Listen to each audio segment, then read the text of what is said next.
کیا تھا وہ جو سینیٹر شیخ جہانگیر کے پاس نہ تھا؟ ہزاروں ایکڑ رقبے پر پھیلی جاگیر، کئی شاپنگ پلازے، 6 ممالک میں پھیلی 5 اور 6 اسٹار ہوٹلز کی چین، سینیٹری اور ماہنور جیسی خوبصورت بیٹی۔ سمل جیسی بیٹی بھی تھی اور بہت فرق تھا سمل اور ماہنور میں۔ ماہنور جتنی خود غرض تھی، سمل اتنی ہی احساس تھی۔ ماہنور جتنی آزاد خیال اور سوشل تھی، سمل اس سے کہیں زیادہ بیکورڈ اور الگ تھلگ رہنے والی تھی۔ اور نور جتنی خوبصورت تھی، اس کی بڑی بہن اتنی ہی معمولی شکل و صورت کی تھی۔ جہاں نور مجسمہ حسن تھی، وہاں سمل پیدائشی طور پر ایک ٹانگ سے مفلوج تھی۔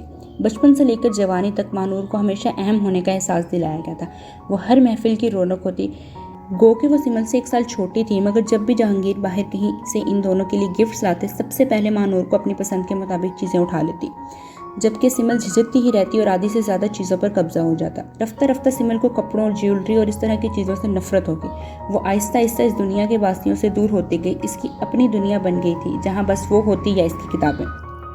جب سمل 2 برس کی ہوئی تو اس کے والدین اس کی طرف سے مایوس ہو گئے تھے۔ جہانگیر نے ہر اچھے ڈاکٹر سے اس کا علاج کرانے کی کوشش کی، مگر جس طرح بچپن کی عادتیں پوری زندگی جان نہیں چھوڑتی، اس طرح یہ معذوری بھی اس کی زندگی کا حصہ بن گئی تھی۔ سمل ماہنور سے کافی زیادہ متاثر تھی۔ اس کے خیال میں ماہنور جیسی بہن قسمت والوں کو ملتی ہے، جبکہ ماہنور کے خیال میں اس کی بڑی بہن اس کے کسی گناہ کے عذاب کے طور پر اس کے سر پر مسلط کی گئی تھی۔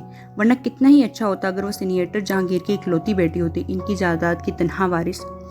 سمل کو وہ شام نہیں بھولتی۔ اس وقت وہ محض 6 برس کی تھی۔ اس کا کمرہ الگ تھا اور ماہنور کا الگ۔ ماہنور نے ماما سے کہا کہ اپنے لیے اوپر والا روم سیٹ کروایا تھا۔ جب سمل نے بھی اوپر کسی کمرے میں رہنے کا کہا تو نور نے جھٹ سے کہا، لیکن تم تو لنگڑی ہو، سیڑھیاں کیسے چڑھو گی؟ سمل نے سر ہلا دیا اور نیچے والے کمرے میں ہی سونے لگی۔ اس رات بھی وہ سونے کے لیے لیٹی تھی جب دروازہ کھول کر ماہنور اندر داخل ہوئی۔ کیا ہوا نور؟ وہ پریشانی سے بولی۔ نور نے ہونٹوں پر انگلی رکھ کر اسے خاموش رہنے کا کہا اور دھیرے سے بولی، آنکھیں بند کر لو۔ اس کے ہاتھ میں کچھ تھا جسے اندھیرے کے باعث وہ دیکھ نہ پائی تھی۔ ماہنور کے حکم کی تعمیل میں سمل نے فوراً آنکھیں بند کر لیں۔ کچھ دیر بعد اسے دروازہ کھلنے کی آواز سنائی دی تو اس نے جھٹ آنکھیں کھول دی۔ ماہنور اپنے پیچھے دروازہ بند کر کے جا چکی تھی۔ اس نے شانے اچکائے اور دوبارہ آنکھیں بند کر لیں۔ تھوڑی بعد شاید احساس تپش کے باعث اس نے آنکھیں کھولی تھی اور کمرے کا منظر دیکھ کر ایک لمحے کو تو وہ کانپ گئی تھی اور پھر زور زور سے چلانا شروع کر دیا تھا۔ اس کے بستر کو آگ لگی ہوئی تھی، ہر طرف شعلے اٹھ رہے تھے۔ یہ منظر یاد کر کے آج بھی اس کے رونگٹے کھڑے ہو جاتے تھے۔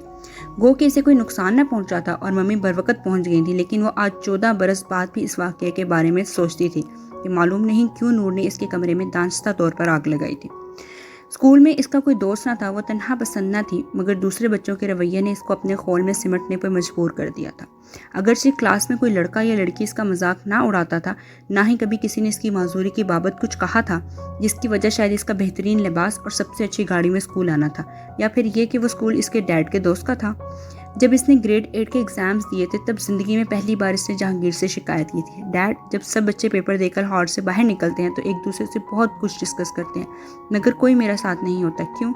جہانگیر نے مسکرا کر اپنی بیٹی کی جانب دیکھا اور بولے، تو تم مجھ سے سب کچھ کہہ دو نا، میں تمہارے ساتھ ہوں۔ سمل مسکرا دی۔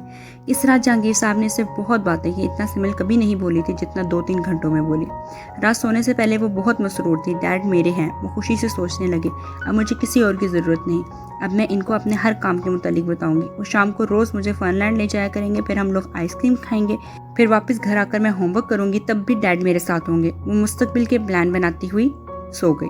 صبح جب وہ سو کر اٹھی تو اس کا سامان پیک ہو چکا تھا۔ جہانگیر نے اسے بتایا کیونکہ وہ بہت اکیلی ہوتی ہے، اسی لیے وہ اس کو پڑھنے کے لیے انگلینڈ بھجوا رہے ہیں، جہاں وہ بورڈنگ ہاؤس میں رہے گی۔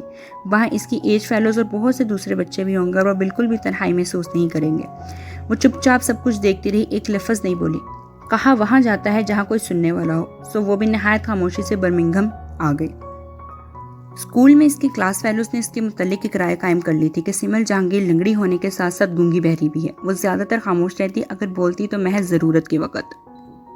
جب وہ GCSE کے لاسٹ ایئر میں تھی، ان دنوں اس کے ہاتھ لائبریری میں ایک ناول لگا۔ یہ پیری میسن سیریز کا ایک ناول تھا۔ پیری میسن سیریز کا سنسنی خیز کیس پڑھنے کے بعد اس نے پہلے تو اپنے آپ کو کوسا کہ اس سے پہلے اتنی کتاب کیوں نہ پڑھی، پھر اس نے لائبریری سے کئی کیسز نکال کر پڑھے۔ اس کے بعد سمل کو ایک بہانہ مل گیا تھا حقیقت سے فرار ہونے کا۔ وہ دنیا سے چھپنے کے لیے کتابوں میں جا گھسی۔ اب اس کو نہیں لگتا کہ وہ پہلے کی طرح تنہا ہے۔ پھر ایک دفعہ اس نے خلیل جبران کا قول پڑھا، تنہائی کا شکوہ کبھی خدا سے نہ کرنا کیونکہ وہ تو خود بہت تنہا ہے۔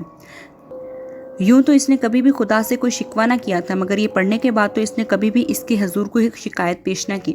وہ پاکستان اپنی اسٹڈی مکمل کر کے آئی تھی۔ جہانگیر صاحب چاہتے تھے کہ وہ مزید وہاں پڑھے۔ جب انہوں نے یہ بات اس سے کہی تو سمل نے محض اتنا کہا، آپ کیوں نہیں چاہتے کہ میں پاکستان میں رہوں، اور فون بند کر دیا۔ جہانگیر صاحب تیسرے دن اس کے پاس تھے اور وہ اسے اپنے ساتھ واپس لے آئے۔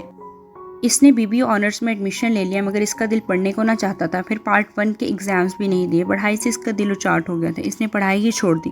اس کے والدین نے اس فیصلے پر کچھ نہ کہا، کیونکہ وہ اسپیشل چائلڈ تھی۔ وہ کچھ کہہ کر اسے ہرٹ نہیں کرنا چاہتے تھے۔ آج کے لیے بس اتنا ہی۔ باقی کی کہانی کے لیے دیکھتے رہیے ہمارا چینل، اور سبسکرائب، لائک، شیئر ضرور کریے گا۔ اللہ حافظ۔